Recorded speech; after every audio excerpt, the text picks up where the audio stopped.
கட்சி ஆரம்பித்து கூட்டணிக்கு யார் வேணாலும் வரலாங்கிற மாதிரி வந்தார். அவர் வந்து பிரதானமாக எதிர்பார்த்தது அதிமுகவோட ஒரு கூட்டணி வரும், ஒரு துணை முதல்வரை கொடுத்துருவாங்க, நாம் தான் தமிழ்நாட்டில் பவன் கல்யாண் அப்படிங்கிற மாதிரி ஒரு சித்தரிப்பை கொண்டு வந்தார். பாஜக உள்ளே புகுந்து உடைச்சிட்டாங்க. இதெல்லாம் யூகங்கிறாங்களே அவங்க. எதுவுமே யூகம் இல்லைங்க. அரசியலுடைய நீங்கள் இந்த பேச்சுக்களை யூகத்தின் அடிப்படையில் பேசுகிறது தான். நடந்ததுக்கு பிறகு அது யார் பேசுவாங்க? நடப்பதற்கு முன்பாக பேசுவது தானங்க அரசியல். இப்போ நீங்கள் வந்து விஜய்க்கு வந்து இப்போ பாருங்கள், வாய்ப்புகள் எல்லாம் மூடப்பட்டு விட்டன. இன்றைக்கி திருமாவளவன் அவர்கள் என் கதவு மூடிடுச்சுன்னே சொல்லிட்டாரு. எல்லாம் திமுக கூட்டணியில் இருக்கின்ற கட்சிகள் எல்லாம் கூட்டணி ஆட்சின்னு சொன்னோடனே வந்துருவாங்கன்னு நினச்சாரு. விஜய்க்கு தேர்தலுக்கு காலம் இருந்தாலும் காலம் நெருங்கி கொண்டே இருக்கிறது. இப்போ விஜய் கட்சி ஆரம்பித்து இப்போ நேரத்தில் கூட மாறலாம் சார். எதுவுமே மாறாது. ஏனென்றால் விஜய் வந்து ஒரு விஷயத்தை தெளிவாக சொன்னார்.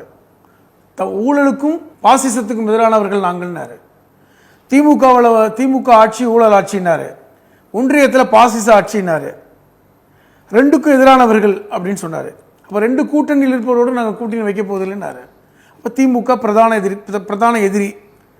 இப்போது பாஜகவையும் எதிர்க்கின்ற இடத்துல விஜய் இருக்கார். பாஜக அதிமுக கூட்டணி. அப்போ அதிமுகவுடைய கதவு மூடிவிட்டது. காரணம், பாஜகவோட போய் சேர மாட்டார். பாட்டாளி மக்கள் கட்சி வருமானு எதிர்பார்த்தாரு, அதற்கான தூதுலாம் விட்டாங்க. விஜயோடைய ஆடிட்டர்லாம் போய் பார்த்ததா சொல்கிறாங்க. அதெல்லாம் நம்ம பேசியிருக்கோம். ஆனால் அதுவுமே மூடப்பட்டு விட்டதாக தான் தெரியுது. ஏன்னா பாட்டாளி மக்கள் கட்சி அதிமுகவோடும் பாஜகவோடும் கூட்டணி வைக்கின்ற வேலையே செய்கிறாங்க. அவர்கள் வந்து ரொம்ப தெளிவாக இருக்காங்க.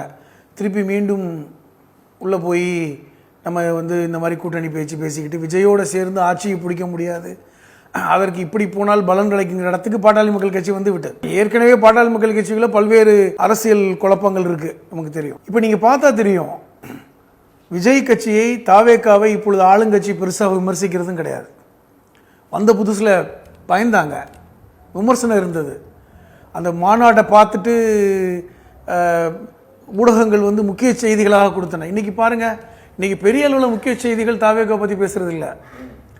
என்ன காரணம் என்றால் அவர்கள், நீங்களே இப்போ பேசிட்டு இருக்கீங்க, நான் பேசுகிறேங்க, பயந்து, அதாவது எப்படின்னா தாவேக்காவுக்கு இவ்வளோ பெரிய மாற்றம் வந்துடும், தாவேக்கா தான் பிரதான கட்சி அப்படிங்கிற இடம்லாம் அடிபட்டு போயிடுச்சு. ஏன்னா அதிமுகவோட கூட்டணியில் வேறு மற்ற கூட்டணிகள் கிடையாது. திமுகவில் இருந்த கூட்டணிகள் உடைந்து வரும்னு சொன்னீங்க, நீங்கள் கூட சொன்னீங்க. 1 வருஷம் இருக்குது, இன்னும் வந்துடும், அதெல்லாம் தெரிஞ்சுக்குங்க.